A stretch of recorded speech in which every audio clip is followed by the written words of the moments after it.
Hey, this is a seated, weighted shoulder and torso rotation. So I'm gonna take a weight, go in light, usually 5 pounds or less, and I'm gonna hold this thumbs up.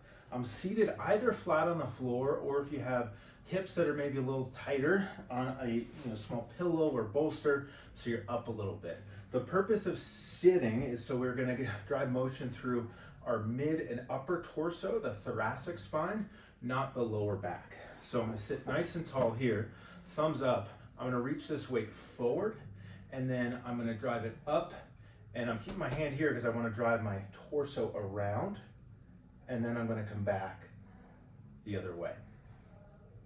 Up and around, and back. And I'm focusing on keeping my arm long, and as I go up, I'm almost trying to imagine I'm trying to reach the ceiling. Try and scrape your knuckles on the ceiling. I got this wall behind me, so imagining I'm trying to get my knuckles all the way to the wall, trying to get my knuckles all the way to the camera now. So these nice big rotations. And I'm trying to get a motion with the torso like this. And then I will go to the other side. And I'll show this in a side view here in a second. And so I'm a little tighter on my left side, and so it's harder for me to go right overhead, and I come out a little bit. That's okay.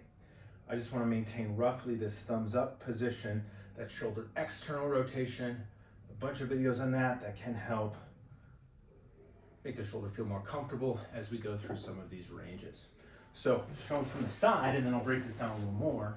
I'm coming up and long, and then I'm not just coming down here, I'm getting long and turning. So now I'm almost facing the camera here, and then I'm turning back.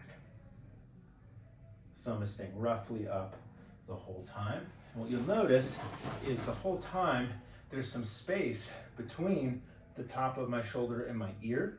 So getting this arm long and keeping it long gets some good shoulder blade motion.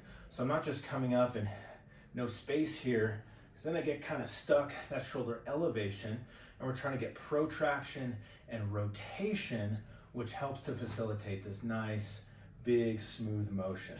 This one can be great for swimmers, and for any overhead athletes, or for getting some motion in the torso there. So why I'm sitting is I find if we do this standing or kneeling, folks tend to come around and just use their lower back. And then we're getting lower back extension rather than this thoracic motion. So that would be lower back motion. If I sit, this is sitting on the floor, also an option. I can't really use my low back because I'll just tip backwards. So I'm fighting to stay upright, and then I have to open up and turn through here. As you turn, the head, eyes, and chin just follow along. So I'm not getting extra neck or cervical rotation. I'm not coming here and turning to look at my arm. I'm coming up and everything's coming around in this nice big rotation. I feel more comfortable doing it on a little bit of a pillow or a bolster or a small step. You can even go a little higher, but we don't want to go so high. Off in a standard chair, you can still use your lower back. So strong core, nice and tall, slow and controlled all the way around, all the way back. So this is a 5. This is probably about as heavy as I would go. Maybe I'd go to a 7 or an 8, but start light.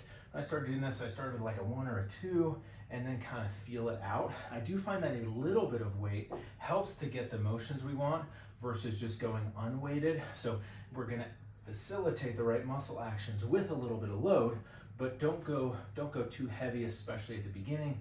Feel it out, and we should be able to get that smooth motion, this smooth opening.